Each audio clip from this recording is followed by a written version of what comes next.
Friends எல்லாரும் அங்கேருந்து கிளம்புனதுக்கு அப்புறமும் ஹீரோ மட்டும் வெயிட் பண்ணிட்டு இருக்கான் ஹீரோயின் கிட்ட பேசுறதுக்காக. அப்பதான் அவன் கேட்குறானா, எதுக்காக இங்கே வரமாட்டேன், நீ எங்கே வேலைக்கு போக போற அப்படின்னு கேட்குறான். ஹீரோயினை பொறுத்த வரைக்கும் இதுக்கப்புறமா வந்துட்டு எந்த ஒரு கான்டாக்டும் ஹீரோ கிட்ட வச்சுக்க வேணாம் அப்படின்னு நினைக்கிறா.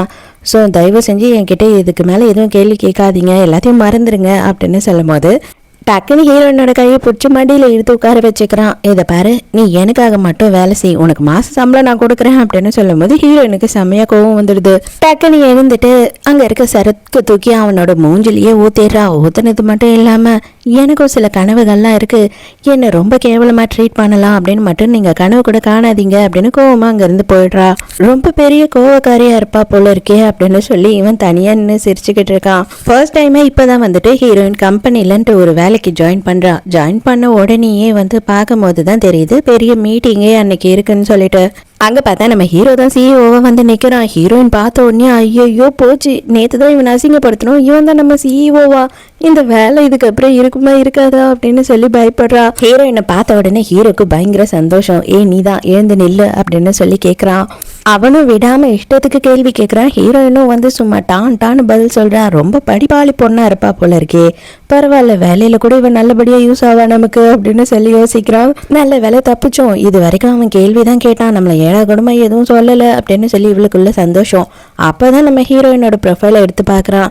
பார்த்தா அவ கஷ்டப்பட்டு எக்கச்சக்கத்துக்கு படிச்சு நல்ல மார்க்கெல்லாம் வாங்கி வச்சிருக்கா. இருந்தாலுமே ஹீரோயின்குள்ள மனசுக்குள்ள ஒரு கஷ்டம் இருக்கு. அவனை அசிங்கப்படுத்திட்டோம், அவன் நம்மளை வேலையை விட்டு தூக்கிட்டானா என்ன பண்றதுன்னு. அதனால சிஇஓ எப்படி அப்படின்னு சொல்லிட்டு அங்க ஆல்ரெடி ஒர்க் பண்ணிட்டு இருக்கவங்க கிட்ட எல்லாம் விசாரிக்கிறா. அவர் நல்ல ஆள் தான், வேலையை பிரச்சனை இல்லாம நம்ம முடிச்சிட்டோம்னா அவர் எதுவுமே சொல்ல மாட்டாரு அப்படின்னு சொல்றாங்க. விசாரிச்சுக்கிட்டு இருக்கும் போது பக்கத்துல ஹீரோ வந்து நிக்கிறானா. அவ்வளவுதான், அந்த ஸ்டாஃப் பயந்து போய் நான் கிளம்புறேன் சார், எனக்கு கேப் வந்துடுச்சு அப்படின்னு அங்க இருந்து ஓடிடுறாங்க. நானே உன்னை கொண்டு போய் டிராப் பண்றேன் அப்படின்னு போது ஹீரோயின் வேண்டாங்கிறா.